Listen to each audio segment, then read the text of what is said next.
Hello everyone, this is Southern Hellenic. I am back with another video. So I wasn't going to do a video today, and today's still Thursday. Everybody wants to wants to know, but I saw this article on the Greek Reporter, and I was like, wow, that looks really interesting. And the Greek Reporter is probably one of my most favorite websites to find out what's going on in Greece. I know they're covering the wildfires that are going on over there, which is sad, but it's the state of how things are going on Earth.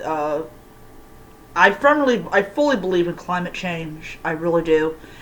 But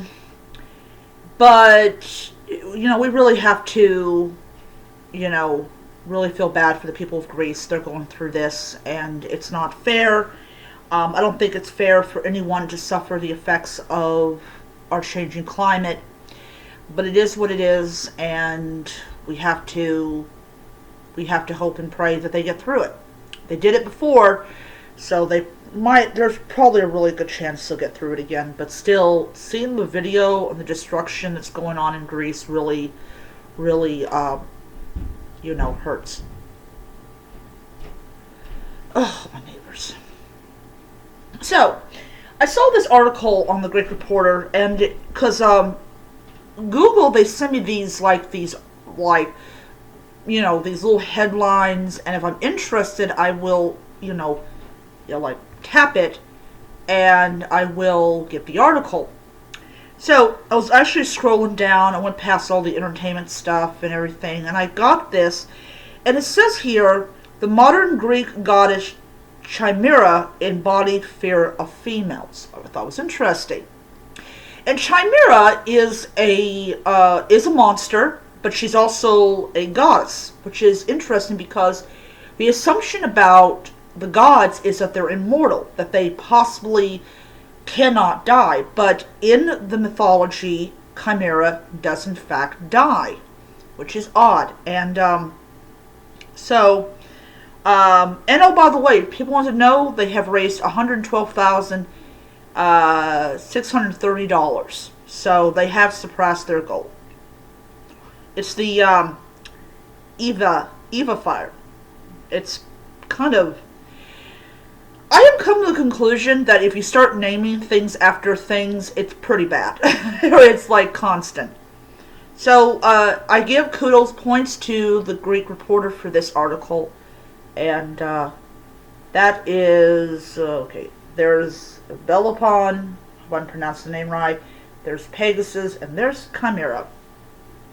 So I'm going to read this. So the Greek goddess Chimera, who was referenced in Hesiod's 7th century BC work Theogony and featured in Homer's The Iliad, was a monstrous composition of desperate parts that embodied the ancient fear of females. Now, this is going to be a long video, I can tell.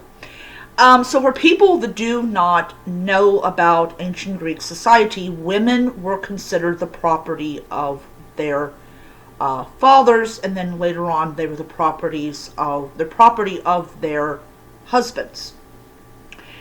And there's really hardly any festivals that women can actually take part in. They're not considered citizens of Greece or citizens of their contemporary city-state. In fact, one of the things that, even the Romans did when they encountered cultures where women had a measure of power, when they conquered them, that was the first thing they abolished. Like so many other Greek goddesses, like Medusa,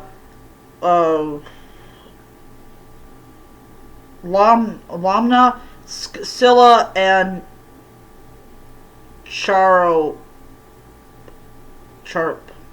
It's Charbydis. She seems to have been created out of the men's fear regarding the power of females. She was a fearsome lion in the front, a goat in the middle, which represents her ability to foster young, and became yet another terrible animal in the back, a dragon or snake. She not pardon me, I was having something to eat. She not only breathed fire, but was able to fly through the air and ravage helpless towns. In particular, she seemed to have particular wrath for Lycia, I think that's pronounced Lycia, an ancient maritime district in what is now southwest Turkey. That is until a male, the hero Bellerophon, managed to lodge a lead-tipped spear in her throat and choke her to death. And in Greek mythology, it's always the male figure that kills a female goddess or other figure that seemingly threatens men or the status quo. And sometimes that's not always the case. Sometimes it's the male hero that kills the male monster. But, you know. Of all the fictional monsters in Greek mythology, certainly all the female monsters, Chimera may have had the strongest roots in reality. Her portrayal was the subject of a recent article by journalist and critic Jess Zimmerman, who argues in Women and Other Monsters, Building a New Mythology, that women have been monsters and monsters have been women in centuries worth of stories, because stories are a way to encode these expectations and pass them on. So a prime example of how bad men feared the power of women, you look at the depiction of the woman as being the witch and the seductress and everything, and how women were taught at a very young age what their expectations were, what they were only good for, which, if you really look at it, women back then were not insulted by the idea that the only thing they were good for was having children, because that was what their own expectations was.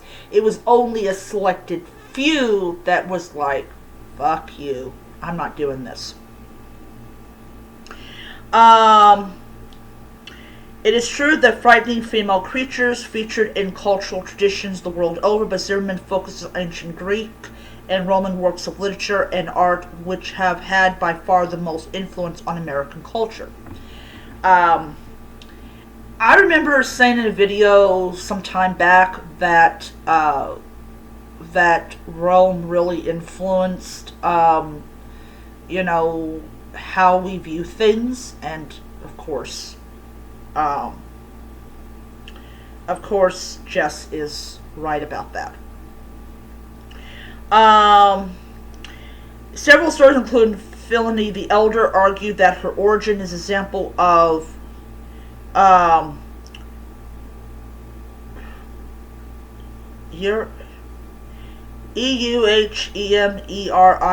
I have no idea what that is. I'll actually Google it. When ancient mythology might have corresponded to historical fact. Indeed, the people of Lycia may have been so frightened by nearby geological activity at Mount Chimera, a geothermically active area with methane gas ignites and seeps through the cracks in the rocks, that over time the mountain emitting angry flames assumed the identity of a woman. Now, how women historically are known to be sweet and evil, even-tempered all the time, ever can be associated with an angry volcano is beyond me. I still do not seem to understand that. The small bursts of flames that came out of the mountain so spooked the local people that legends grew up about them. For ancient Greeks who came to tell stories about the monster, Chimera's particular combination of fearsome and dangerous beasts and domestic goat represented a hybrid, contemporary horror that mirrored the way women were perceived as both symbols of domesticity and potential threats in much of Greek mythology. Goats represented motherhood and destructive ability, and that's in these big bold letters. On one hand, writes Zimmerman, Chimera's goat body carries all the burdens of the home, protects babies, and feeds them from her body. On the other, her monstrous elements roar and cry and breathe fire. She adds what the goat adds is not new strength, but another kind of fearsomeness, the fear of the reductibility of the unpredictable. To deviate in any way from the prescribed motherhood narratives is to be made a monster, a destroyer of children, Zimmerman writes.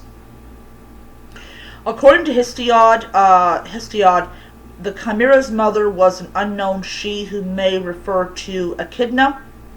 Now, Echidna is classified or depicted as the mother of all monsters. Everything that comes out of her body is a monster. In which case, her father would presumably be Typhon, though probably the Hydra or even Keto was meant instead. Homer gives a description of the Chimera in the Iliad, saying that she was of divine stock, not of man. In the forepart, a lion; in the hinder, a serpent; and in the midst, a goat breathing fire; in tremble wise the might of blazing fire. But Hesiod and Apollodorus give similar descriptions: a three-headed creature with a lion in the front, a fire-breathing goat in the middle, and serpent in the rear. According to Homer, the Chimera, who was reared by I cannot pronounce this person's name. The father of these two Trojan warriors killed by Nestor's son was obeyed to many men. As related in the Iliad, the hero Belopon was ordered by the king of Lycia to slay the Chimera because he was secretly hoping the monster would instead kill Belopon. However, the hero, trusting in the sign of the gods, succeeded in killing Chimera. Hesiod adds that Belopon had help in killing Chimera, saying, "Her did Pegasus and noble thereupon slay." A more complete account of the story is given by the historian Apollodorus of Athens. Lolobos, the king of Lycia, had ordered Belopon to kill the Chimera, who had been killing cattle and had devastated the country. He thought that the Chimera would instead kill Belopon, for it was more than a match for many, let alone one. But the hero mounted his winged horse Pegasus and roared on high, shot down Chimera from the height. Chimera, like all female monsters, is killed by a man. Now, you gotta understand something about like Perseus and stuff like that. Is he did not decide when he was a little boy, I'm gonna go and kill Medusa because I'm a dude and she's a woman, and and that's my job as the dude to kill the woman. No, I do not believe that at all. But that is fate. And even if you don't want to kill the evil woman, if you're fated to kill the evil woman, you will kill the evil woman. That's my own personal opinion. So, as noted in Greek Reporter's series of stories on fearful Greek goddesses and monsters, it is always, without exception, a male figure who kills these female creatures, and Chimera was no exception. Artistic representation of this incredible beast first appears in the early stages of Proto-Corinthian pottery painters, providing some of the very earliest identifiable mythological scenes that may be recognized in Greek art. The Corinthian type is fixed after some early head stations in the 670 BC. The fascination with the monstrous devolved by the end of the 7th century into a decorative Chimerian motif in Corinth, while the motif Belopon on Pegasus took on a separate existence alone.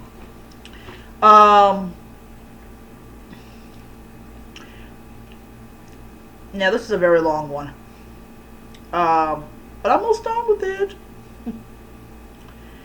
A separate Attica tradition also created in which the goat breathes fire and the animal's rear is serpentine. Two vase painters employed the motifs so consistently they were given the pseudonyms that Belopon painter and the Chimera painter.